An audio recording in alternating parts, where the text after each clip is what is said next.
o no tiene que ver incluso con ciertas funciones muy fundamentales del temblor. Por ejemplo, existe el temblor desde el momento del parto hasta el momento del estertor final de un cuerpo. Hay un temblor del cuerpo. La expiración de la muerte anuncia efectivamente lo irrecusable de la existencia, o sea, ¿no?, el ser para la muerte. El estremecimiento, en cambio, es el punto donde el humano muestra la pertenencia del tiempo y la historia a la carnalidad, ¿no? Porque el estremecimiento es este punto donde el cuerpo justamente está en el tiempo y la historia. Esto es interesante, lo decía en algún momento, ¿no? Es interesante, por ejemplo, cómo en las vanguardias históricas, particularmente el surrealismo y el estridentismo, desde luego en México, y el futurismo, justamente de lo que están dando cuenta es del estremecimiento, ¿no? Del estremecimiento.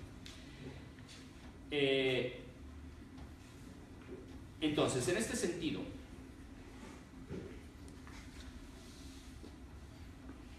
dice Marinetti, nada más para centrar la discusión, dice: no tenemos inconveniente, dice Marinetti, en declarar que el esplendor del mundo se ha enriquecido con una nueva belleza, la belleza de la velocidad.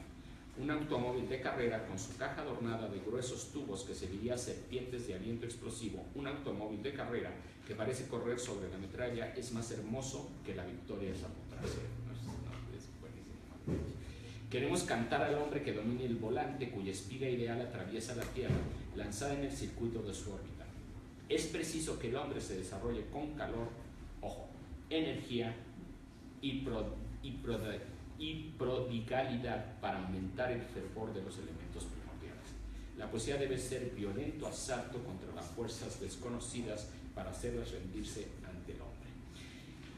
Entre el estruendo futurista y el sueño surrealista se encarna el estremecimiento en el imaginario de la máquina. En el silencio de los cuerpos fantásticos de las gasolineras y en el ruido metálico y las bocanadas de fuego de los automóviles se dibuja el carácter histórico de la melancolía de la vanguardia, pero sobre todo se anuncia el carácter político de la violencia inaudita en las formas de la modernidad globalizada. En la tensión entre la velocidad y el fantasma, el surrealismo y el futurismo, para dar la referencia histórica, es el vértice en el que la energía y la imaginación se anudan en la pulsión que va de la fuerza al terror, del vigor al cansancio, que va de la potencia revolucionaria de la fuerza del trabajo al momento económico y político del poder, como control social del cuerpo en las formas del aturdimiento y la precarización de la vida en el devenir de la modernidad capitalista globalizada. Más allá de los límites entre países y los problemas de migración, de los fenómenos de nomadismo y racismo, las formas en que hoy se manifiesta la violencia tienen que ver con un desbordamiento al interior de los sistemas sociales y políticos y jurídicos que está determinando políticas de la representación como producción de condiciones de representación. Esto es muy importante. ¿Qué es lo que hoy hace exactamente la política? Determinar condiciones políticas de lo irrepresentado. O sea, lo que genera es la lógica del excluido, no la lógica del incluido, ¿no? En términos de una perversión del ejercicio de la enunciación de la ley. Las prácticas políticas contemporáneas determinan zonas de indefinición, bandos en los que el poder político inscribe su derecho a producir exclusión y violencia en nombre de la ley. Por ejemplo, se produce exclusión y violencia en nombre de la ley, en nombre de la seguridad, en los campamentos de desplazados, en los cercos impuestos a los inmigrantes ilegales, en la impunidad y el silencio ante la violencia de género y racial, en las cárceles clandestinas para terroristas, así como territorios de anomia generalizada, como sistemas de autoseguridad, son zonas de indefinición que conllevan la exclusión y la violencia. En estas, el ejercicio legítimo de la fuerza de la ley no es otra cosa que una forma de enunciación del afecto, del peligro, que se expresa en el juego imaginario y simbólico, en donde las diferencias radicales aparecen en realidad como alteridades insoportables. Este es el tema, ¿no? O sea, ¿en qué momento las diferencias radicales aparecen como alteridades insoportables, ¿no? Alteridades insoportables. Sin embargo, más allá de la evidencia actual de estas prácticas políticas, es necesario de construir las categorías de lo político-jurídico de la economía que la economía política ha producido. O sea, es un problema de economía, ya que demostrar las lógicas instrumentales de la administración de las subjetividades a partir de la figura de lo real y lo imaginario en el cuerpo permite aproximarnos a la lógica de la violencia. Se trata de trabajar en realidad la aporía fundamental sobre la que opera la fisura del sistema, la fisura de la economía política. Se trata del análisis de los modos de efectuación de los procesos materiales y de enunciación sobre las corporeidades que producen violencia extrema al punto de hacer de las singularidades, ojo, de las singularidades, meras vidas, vidas precarias y vidas prescindibles. Esto al menos en dos niveles, el histórico material y el político social.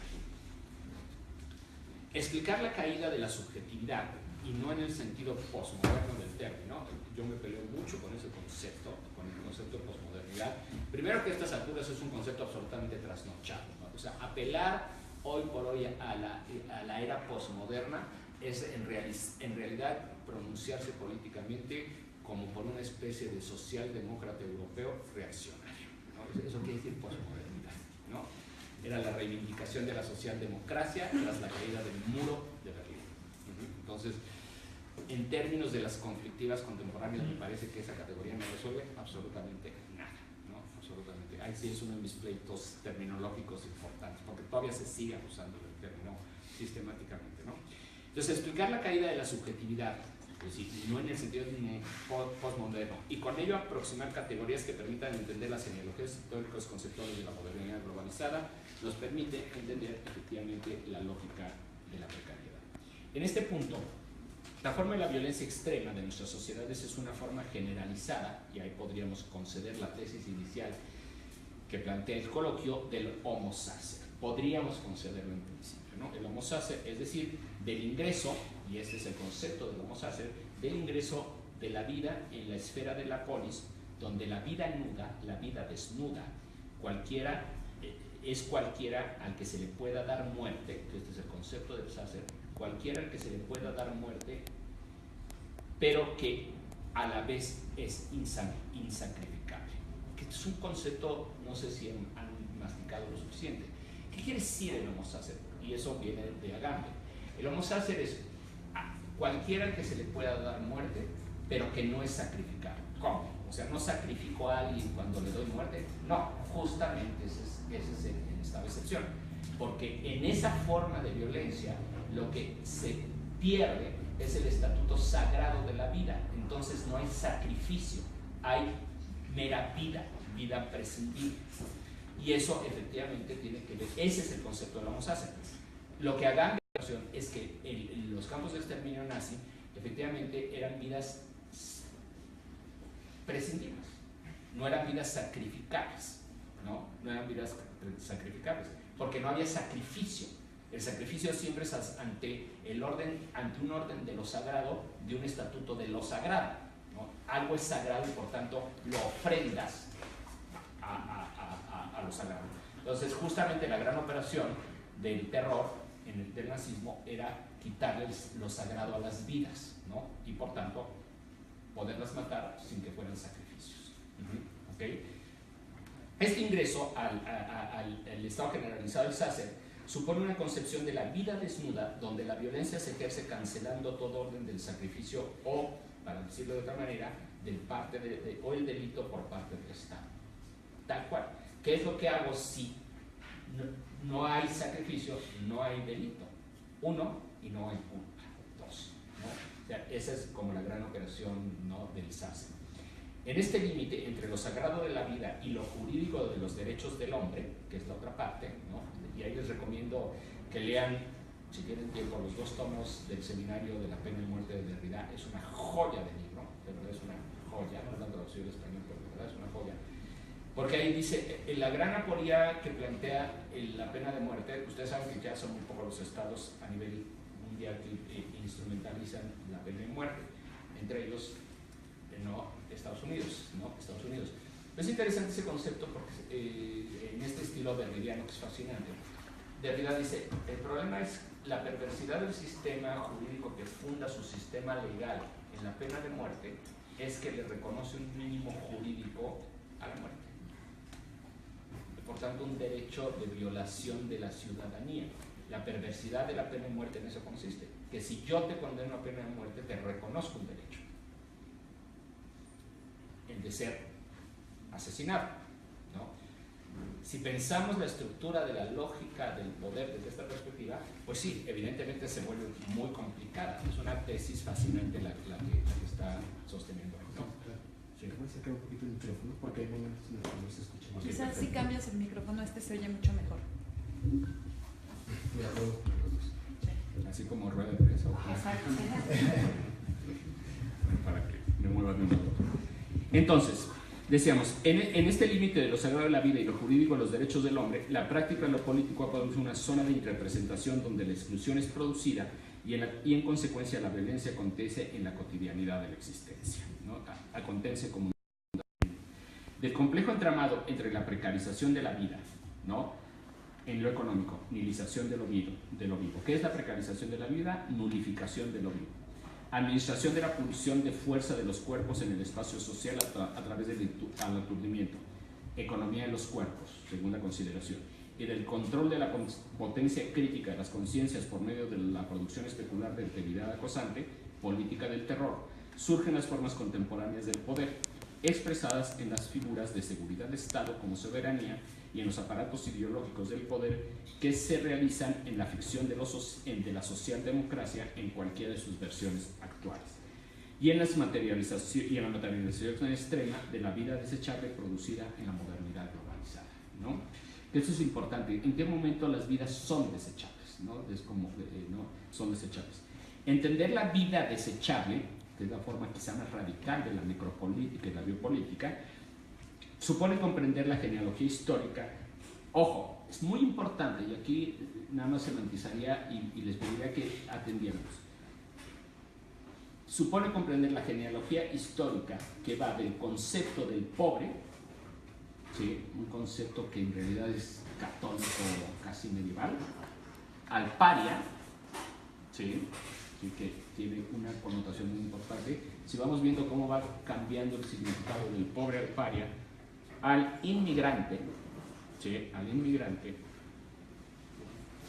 formas todas que expresan la relación entre economía y violencia, mismas que posteriormente se configuran políticamente en las figuras del ilegal, el clandestino y el terrorista, ¿sí?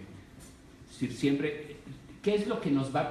¿Por qué pensar económicamente la necropolítica? Porque la necropolítica lo que se está negociando es la fuerza del cuerpo en la interacción de la construcción de lo social. O sea, cómo se construye esto y quién tiene derecho. Pues no es lo mismo decir el pobre, el paria y el inmigrante no tiene por qué ser un delincuente al momento de escalar cualquiera de estas formas a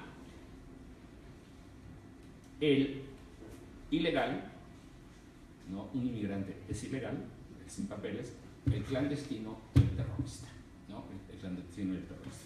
En el punto de unión entre la marginación económica y la exclusión política se produce justamente en las formas de enunciación la exclusión, se produce la violencia extrema inaudita, es decir, la cancelación de cualquier derecho de representación, ¿sí?, de cualquier derecho de representación. Sin embargo, el punto donde ahora se encuentra esta fractura en el orden de lo político tiene una genealogía histórica que, según se vea, que esto es lo que me gustaría entender o poderles explicar, si nos da tiempo, digo, hay muchas cosas más que explicar, que según se vea se puede remontar a la primera revolución industrial o aún más lejos al momento de la colonización de América. Y aquí permítanme un desmarque radical. No soy poscolonial, no soy decolonial, no suscribo ese tipo de discursos, no lo suscribo, aunque creo que necesariamente la modernidad solo se define con la colonización. Eso sí lo creo, ¿no? Pero ahí hay un problema donde efectivamente entramos en un terreno muy pantanoso cuando intentamos decolonizar el discurso, porque el fundamento de la modernidad es la colonización. Es como decolonizarnos a nosotros mismos o desmodernizarnos. Otra cosa es pensar intensidades de la modernidad, desarrollos de la modernidad, pero pensar una fuera de la modernidad a estas alturas del mundo es como pensar que Colón no descubrió América y que los colonizadores no expropiaron. Es como una ingenuidad subalterna. Hay que asumir lo que eso significa históricamente, ¿no? Entonces, al momento de la colonización de América, pero más allá habría que buscar una suerte de sincronía en estas genealogías y y del intento de las mismas de demostrar su verdad factual en los hechos y los momentos históricos, creo que es más importante intentar mostrar las curvas de intensidad, ¿no? Que esto es lo que me interesa, mostrar las curvas de intensidad que se producen a través de ellas y que van definiendo condiciones materiales de producción, de discurso y de representación que de manera consistente